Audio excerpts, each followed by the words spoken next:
Shalom shalom, ndagusuhuje mwene data muvandimwe muri Kristo Yesu, nguhaye ikaze mu kiganiro ruhuka cy'uyu munsi. Imana ikugirire neza, Imana iguhe umugisha.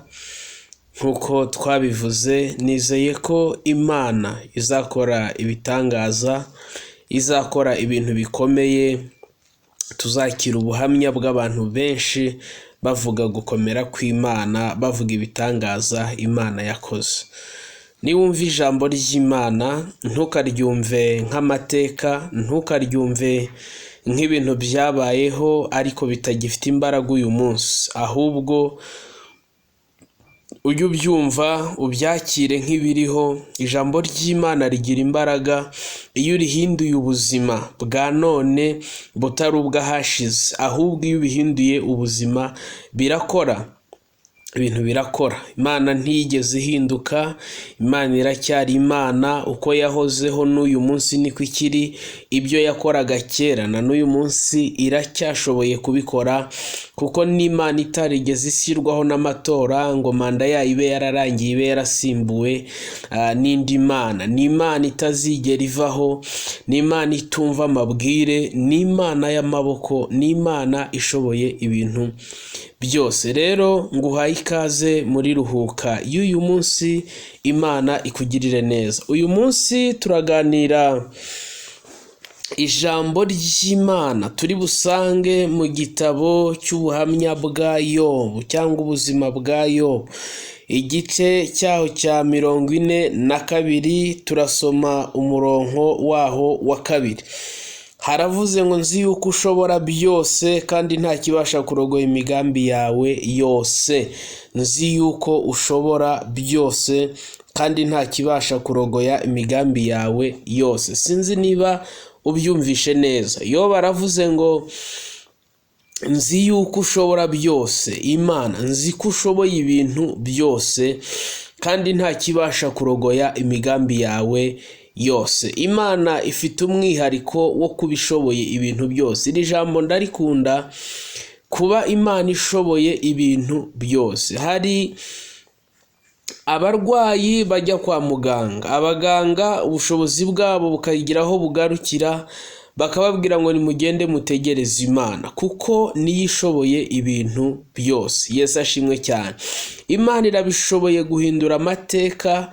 Abantu babonaga byarangiye, abantu babonaga byahinduye ishusho, ariko Imana ikaza ikabihereza indi shusho, kuko igihe abantu babona byarangiye, Imana nibwo ibona ko bitangiye. Yesu ashimwe cyane. Ndagira ngo nkubwire, uyu mugabo Yobu wavuze aya magambo ni umugabo watunze, aratunga, yumva ukuntu gutunga bimera, yumva ukuntu kugira amafaranga bimera, yumva ukuntu gutegeka abakozi bimera, yumva ukuntu kugira amatungo menshi bimera, yewe yumva uburyo kugira abana bimera. Ariko igihe kimwe byaramushyikiye, yisanga abana ntabahari, yisanga amatungo ntayahari, yisanga abaja n'abagaragu ntabahari, yisanga umubiri we wari mwiza utagifite ubwiza nk'ubwa mbere. Yobu yisanga ari kwishimisha urujyo, umuntu w'umugabo watunze, yisanga ubuzima bwe buri mu kaga atigeze atekereza. Nkwibutse ko ibi byose byamubayeho, nta cyaha na kimwe yari yigeze akora, ntabwo byamubayeho kubwo gukiranirwa, ahubwo yari umukiranutsi kandi Imana yirata. Ariko Imana irabyemera. Igihe kimwe Yobu yibonye ari umutunzi, ikindi yibona ari umutindi. Igihe kimwe Yobu yibonye yishimisha urujyo, kandi ikindi gihe yari yaribonye umubiri umeze neza. Ariko Imana y'amateka, Imana ihindura amateka, nyuma y'igihe kirekire inshuti ze zaramushinyaguriye, inshuti ze zarabonye ko zaraketse ko ibiri kumubaho ari impamvu z'ibyaha yakoze, Imana yaje kumwunamura. inshuti y'Imana, birashoboka ko ntabwo abantu babyihanganira. Hari ibintu biba ku muntu, abantu bagatekereza izindi mpamvu zaba zibiri inyuma, abantu bagashakisha impamvu, rimwe na rimwe bakazishakira n'ibihamya byamera nk'aho byumvikanye, bavuga bati ibi bintu ntabwo ari gusa, bifite indi mpamvu, hari izindi mbaraga zibiri inyuma. Ariko Imana iyo yashatse guhindura umuntu ikibaho itangiraho amasomo irabikora. Imana iyo yabishatse irabikora. Ntabwo wayibaza ngo urakora ibiki, ibizi ikintu iri gukora. Yesu ashimwe cyane. Inshuti za Yobu zaramubwiye ngo yakoze ibyaha, ntabwo ziyumvishaga uburyo umuntu ashobora kugubwaho gitumo n'ibigeragezo n'ibyago bingana kuriya, agapfusha abana, agapfusha amatungo, agakena, akarwara, umubiri ukamera kuriya, ari umuntu wari ufite ubushobozi. Ibyo bintu bigoye amarangamutima y'abantu kubyakira. Na n'uyu munsi ndakubwira, iyo umuntu ashatse agatinda kubyara, abantu batangira gutekereza ko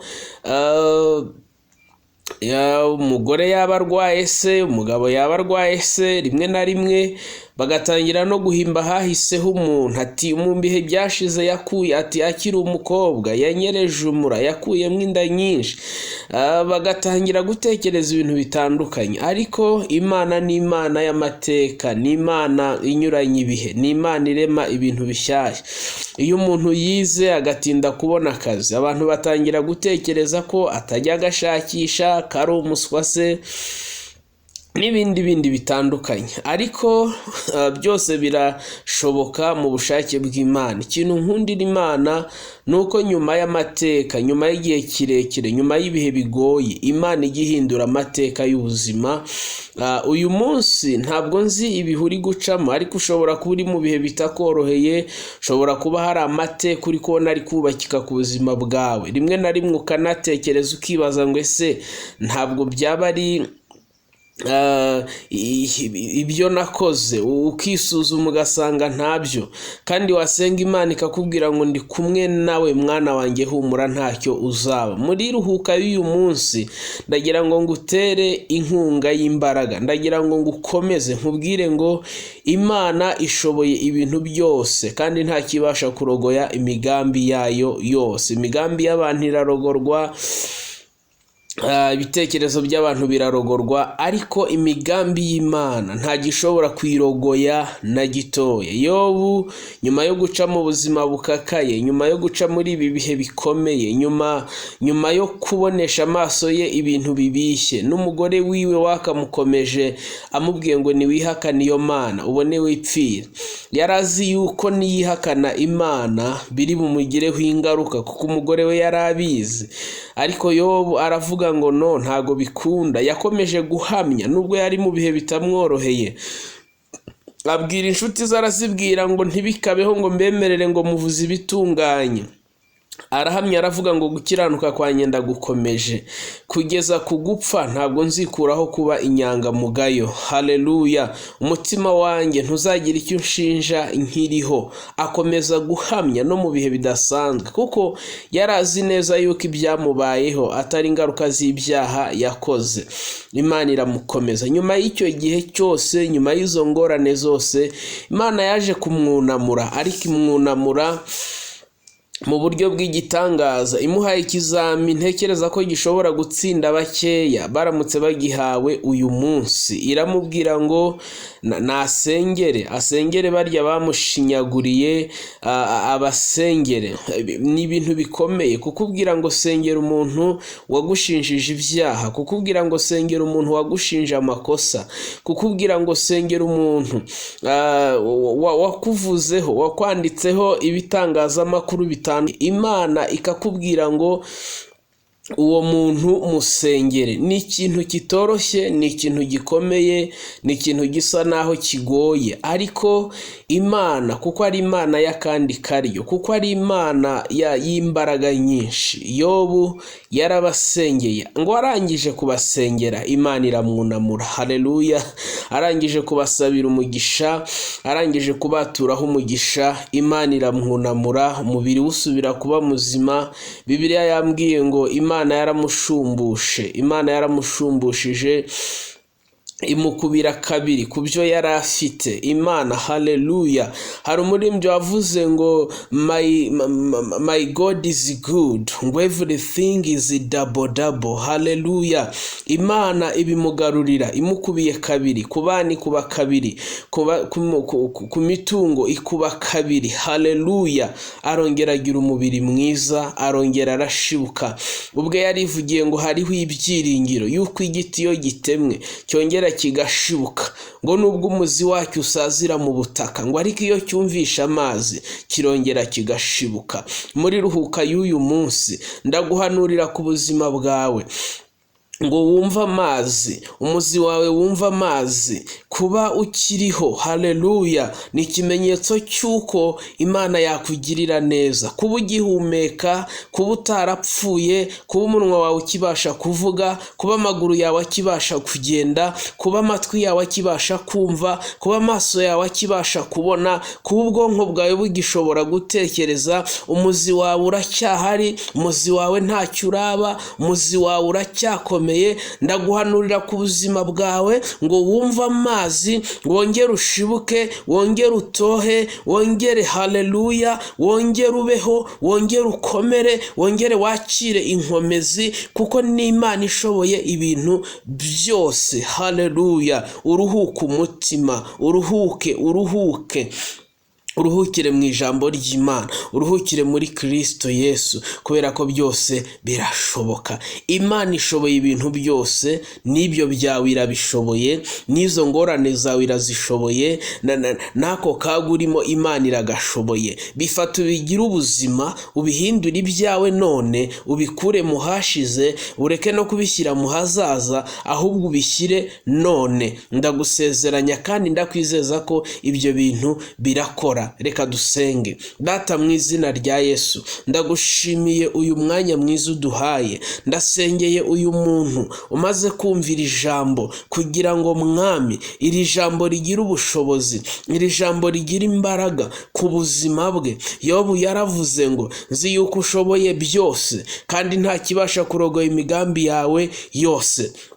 Mu byo ushoboye rero, ubwo ushoboye ibintu byose, n'iby'uyu mwene data umaze kumvira ijambo urabishoboye, urabishoboye, urabibashije.